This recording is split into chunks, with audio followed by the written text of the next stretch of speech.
Ready Player One has been made into a Steven Spielberg film. There's nowhere left to go. Sadly, this may not be in the film, but it is definitely in the book. Except the Oasis.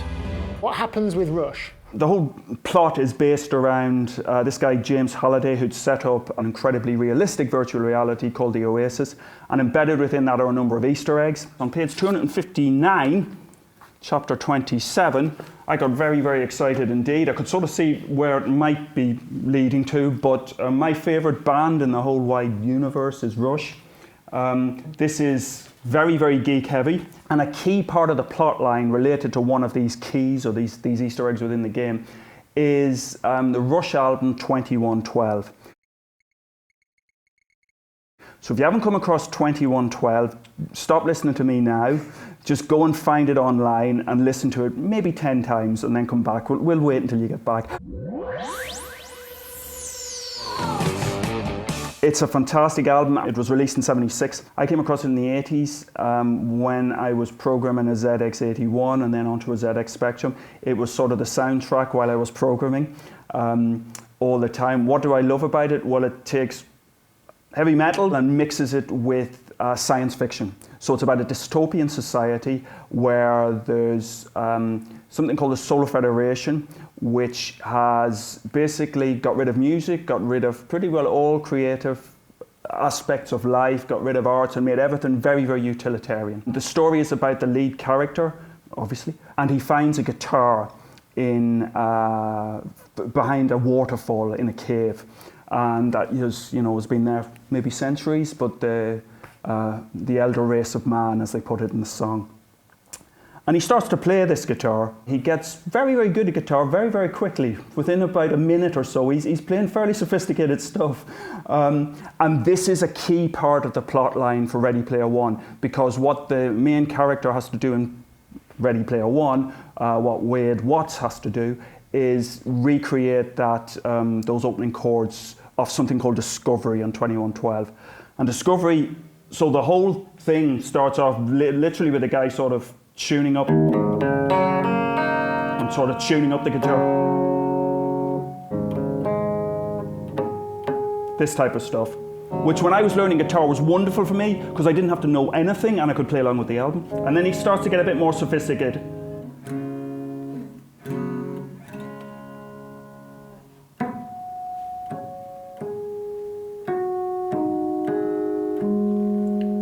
And then the opening piece, the true opening piece, the first few bars of that go, and this is the bit that Wade Watts has to play to actually get this key. That's a key element of the game.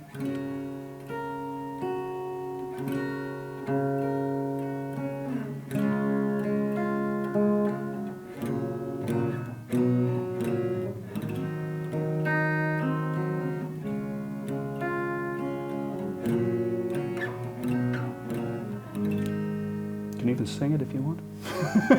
Well, without trying to curtail your creative flow, computer games have played at this with things like Rock Hero and pretend guitars with buttons on them. Mm-hmm. What would computer have to do to make this real? I mean, are we talking about a pretend guitar or a computer that understands a real guitar? What do you reckon? Where would be the way? It's a virtual reality, so let's say it has to be virtual. So, and clearly in the Oasis, in terms of the headset and the various sensors they've got available, it's obviously picking up on movement. So you remember, Sean, that we did a 60 Symbols video a while ago, which was something called aerodrums. You basically take drumsticks and you put reflectors on the end of drumsticks. You have a Kinect camera, you have a bright light source.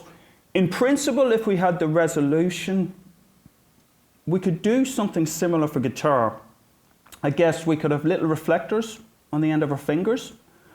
And it depends on the bandwidth, and it depends on the extent to which we could isolate those in terms of also the collimation of the light sources. A range of different issues, but in principle, we could have something whereby it picks up on our movements, we play the chords, it'd have to work out what our finger positions would be. That's actually quite difficult to do.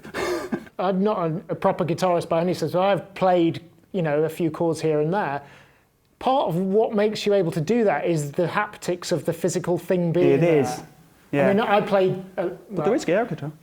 There is air guitar? There's air guitar championships as well. I think the question is really, well, two things, resolution and bandwidth. How quickly can it, particularly if you saw that Yngwie Malmsteen, incredibly accomplished guitarist, how quickly can it follow the movements, and how well can it disentangle different positions of your fingers, particularly if you've got complex chord shapes like for that, where you'd imagine some of the fingers are obscuring each other. I don't think rule it out. It's a difficult technological challenge. The problem is it's not just this hand. The real problem, sorry, as you can see, I'm thinking as I'm going on. The real problem is what's happening with this hand as well, because if you pick the string down here compared to here, you can hear this, you know, this is sort of Brian May land, where you get a much warmer tone there than if you pick back here. And that's all fundamentally due to the physics in terms of how you're exciting the waves. And when you pluck that string, depending on whether you excite the waves there or there, you'll get a different sound. So not only do you have to keep up with what this hand is doing, you also have to keep up with what this hand is doing. And then it's a question of how would you'd need to get okay, you could have some type of haptic interface, but it seems that's sort of going against the grain of the Oasis, whereby it would seem to be something that's in space without having a haptic, you know, there's not a physical mechanism there. So it really would be a question of somebody doing this, and you'd have to follow both hands. Although gloves, I think they have haptic gloves, actually. This is true. Maybe there's a project in it for somebody out there. There's the beginning of adventure.